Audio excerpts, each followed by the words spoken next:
পহেলগামের এই সন্ত্রাসী হামলার পর আমরা প্রথমত যেটা করার চেষ্টা করেছি সেটা হলো যারা মারা গেছেন তাদের আত্মার শান্তি কামনা এবং পরিবারের প্রতি সমবেদনা, এবং সেই সাথে সাথে বারবার যে বার্তাটা আমরা দিচ্ছি যে দেশের সমস্ত মানুষকে ঐক্যবদ্ধভাবে প্রতিবেশী রাষ্ট্র যেভাবে আমাদের উপরে জুলুম করেছে, হামলা চালিয়েছে, তাতে আমরা দেশের সমস্ত মানুষ ঐক্যবদ্ধভাবে কেন্দ্রীয় সরকারকে সমর্থন দিচ্ছি। তারা এর উপযুক্ত ব্যবস্থা গ্রহণ করুন, এইটাই আমাদের সবচেয়ে বড় পদক্ষেপ। আমরা মনে করি যে দেশের 140 কোটি মানুষ আমরা আছি, তো যদি কেন্দ্রীয় সরকার এইটা উপযুক্ত ব্যবস্থা না নেন তাহলে আমরা ভারতবর্ষের 140 কোটি মানুষ আমরা নিজেরাই ভীত হয়ে পড়ব। আগামী দিন এই সরকারের প্রতি আমাদের কোনো আস্থা থাকবে না।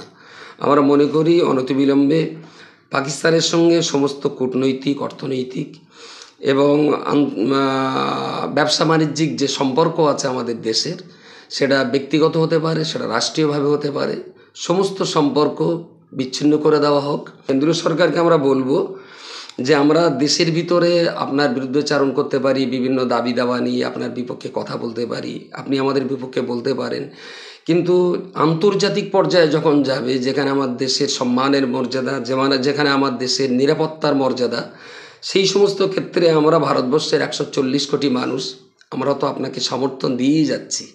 নির্ভীক চিত্তে সন্ত্রাসবাদী হামলা যারা করেছে এবং পাকিস্তান বা প্রতিবেশী অন্যান্য রাষ্ট্র যেই হোক না কেন, যে যখন ভারতের বিরুদ্ধে আঙুল তুলবে তার বিরুদ্ধে একেবারে 16 আনাই ব্যবস্থা নেওয়া যেটা উচিত, আমার মনে হচ্ছে যেন আমাদের কেন্দ্রীয় সরকার সেই ব্যবস্থা উপযুক্ত পদক্ষেপ গ্রহণ করছে না। এর উপযুক্ত ব্যবস্থা গ্রহণ করার জন্য আমি অনুরোধ করছি কেন্দ্রীয় সরকারকে। ক্ষতিপূরণ তো অবশ্যই দরকার। যে প্রাণগুলো হারিয়ে গেছে তারা ওখানে একটু বেড়াতে গিয়েছিলেন, কাশ্মীরটাকে উপভোগ করতে গিয়েছিলেন, কিন্তু তারা কেউই জানতো না যে মৃত্যুর সাথে উপভোগ করে ঘরে ফিরতে হবে। যেমন এরা 26 জন মানুষ মরেছেন, বিভিন্ন রাজ্য সরকার তাদের জন্য আমরা দেখছি কিছু কিছু ক্ষতিপূরণের ব্যবস্থা করেছে। সেন্ট্রাল গভর্নমেন্টের পক্ষ থেকে অন্তত মিনিমাম যারা ক্ষতিগ্রস্ত হয়েছে তাদের পরিবারগুলোতে অন্তত 50 লক্ষ টাকার ক্ষতিপূরণ দেওয়া উচিত। এবং যিনি ওখানে বিভিন্ন পর্যটকদের যারা সহযোগিতা করেছিলেন ওখান থেকে নিচে নামানোর জন্য, আমরা ছবিতে দেখি একজন পিঠে করে নিয়ে যাচ্ছে, অনেকে ঘোড়া করে, কেউ আড়কলা করে নিয়ে যাচ্ছে। এই সমস্ত কাজ করেছেন যারা মরেননি, কিন্তু মানুষদের জন্য ব্যাপকভাবে যারা পরিষেবা দিয়েছেন, এদেরকেও উপযুক্ত পুরস্কারে পুরস্কৃত করা উচিত। এবং আমাদের দেশের গর্ব ঝন্টু শেখ, সে সন্ত্রাসবাদীদের সঙ্গে লড়াই করতে যেয়ে তাদের গুলি বুকি নিয়ে মারা গেছেন, তার জন্যে কেন্দ্রীয় সরকারের আরও বড় রকমের কোনো পুরস্কার এমন ঘোষণা হওয়া উচিত যাতে আগামী দিন আমাদের দেশের নওজওয়ান যুবক ছেলে বা মেয়ে তারা দেশ রক্ষার জন্য নিজেদের জান দেওয়ার জন্য যেন প্রস্তুতি নিতে পারে। খুব দুঃখিত এবং ব্যথিত, ঝন্টু শেখ সে দেশের জন্য প্রাণ দিল, কিন্তু আমাদের দেশের মেইন স্ট্রিম যত মিডিয়া আছে এরা যেভাবে তার কথাটা প্রচার হওয়া উচিত এরা কেউই সেই রকম প্রচার করেনি। দেশের ইউটিউবার এবং ছোট ছোট সাংবাদিক বা ছোট ছোট সংবাদ মাধ্যম তারাই ঝন্টু শেখের জন্য অনেক প্রচার করেছে, কিন্তু মেইন স্ট্রিমের যে সমস্ত মিডিয়া তারা ঝন্টু শেখকে নিয়ে সেই রকম কথা বলেনি।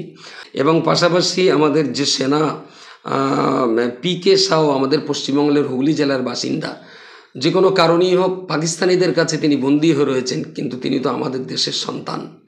তাকে অবিলম্বে ফেরানোর ব্যবস্থা, যেমন এদের জন্যে যারা মারা গেছেন তাদের জন্য ক্ষতিপূরণ, যারা বীরত্বের পরিচয় দিয়েছেন তাদের জন্য পুরস্কার, এবং সর্বোচ্চ পুরস্কার আমি দাবি করব ঝন্টু শেখের জন্যে। পাশাপাশি যে বিএসএফ পিকে শাহ পাকিস্তানের কাছে এখনও বন্দী বলেই আমরা দেখছি বিভিন্ন মিডিয়াতে, যদি এখনও পর্যন্ত তিনি বন্দী থেকেই থাকেন, আমার মনে হয় 140 কোটি মানুষের পক্ষ থেকে এই দাবি ওঠা উচিত যে অনতি বিলম্বে যে কোনো কিছুর মূল্যে দেশে ফিরিয়ে আনার ব্যবস্থা করা। এবং তার জন্যে তার গোটা পরিবার, তার আত্মীয় স্বজন যেমন ব্যতীত, আমরাও দুশ্চিন্তায় আছি জেনে না কীভাবে, কী কষ্টে, কী মুসিবতের সঙ্গে তিনি কালযাপন করছেন। তো অবিলম্বে তাকেও ফিরিয়ে আনা উচিত, যত সম্ভব তাড়াতাড়ি। এটা কেন্দ্রীয় সরকারের দায়িত্ব বলে আমি মনে করি। দেখুন, যারা এই পরিস্থিতিটাকে নিয়ে হিন্দু মুসলমান ভাগ করছে, আসলে তারা সন্ত্রাসবাদীদেরই হাত শক্ত করছে।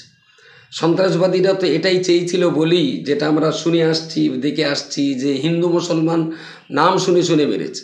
যদি বাস্তবিক সেটাই হয় যে হিন্দুদেরকে বাছাই করে করে মারা হয়েছে, তাহলে তাই যদি হয় তাহলে নিশ্চিত তাদের প্ল্যান এটাই ছিল যে দেশের হিন্দু আর মুসলমানকে ভাগ করে তুলে ধরা এবং দেশের ভিতরে একটা বিচ্ছিন্নতাবাদী শক্তিকে সাহায্য করা। তো তারা যদি এই কাজ করে থাকে আর আমরাও যদি দেশের নাগরিক হিন্দু মুসলমান শিখ ইসাই দলিত আদিবাসী মতুয়া এসব যদি আমরা ভাগ করতে যাই, তাহলে আমরা মনে করবো যে আমরা আমাদের নিজেদের পায়ে কুরুল মারছি। অনেক বড় বড় নেতা তারা সরকারে আছেন বা বিভিন্ন ক্ষেত্রে তারা দলীয় পদে আছেন, তারা যে গরম গরম বক্তব্য দিচ্ছেন দেশের ভিতরে থেকে, আমরা মনে করছি এটা আমরা আমাদের নিজেদের পায়েই কুরুল মারছি। দেশের 140 কোটি জনগণ যত আমরা ঐক্যবদ্ধ থাকব ততই আমাদের দেশটা শক্তিশালী হবে। আর আমরা যত নিজেদের ভিতরে বিচ্ছিন্নতাবাদী, নিজেদের ভিতরে মতনৈক্যতা, নিজেদের ভিতরে ঝগড়া ফাসাদ যত করব, তত বৈদেশিক শত্রু যারা, আমাদের প্রতিবেশী দেশের শত্রু যারা, তারা আমাদের সুযোগ নেবে। আমরা আমাদের এই নিজেদের ঝামেলা নিয়ে ব্যস্ত থাকবো না পাকিস্তানের উপযুক্ত জবাব দেব। এই জন্য আমি মনে করি যারা হিন্দু মুসলমান নিয়ে বিভিন্ন জাতি তত্ত্বের ভিত্তিতে আমাদের নিজেদের ভিতরে বিভেদ ঘটাচ্ছে, এরা একদিক দিয়ে সন্ত্রাসবাদীদের হাতেই সহযোগিতা করছে এবং তাদের শক্তি বাড়াচ্ছে বলে আমি মনে করি। অবিলম্বে সরকারি পদক্ষেপের মধ্য দিয়েই এই বিভেদের রাজনীতিটা বন্ধ হওয়া উচিত এবং সর্বান্তকরণে ঐক্যবদ্ধভাবেই বৈদেশিক শত্রু আমাদের দেশের যারা সন্ত্রাসী হামলা চালিয়েছে তার বিরুদ্ধে উপযুক্ত ব্যবস্থা নেওয়া উচিত। আগামী দিন যা ঘটার ঘটে গেছে, আর কোনো অংশেই আমাদের দেশের নিজেদের ভিতরে বিভেদ ঘটানো যাবে না।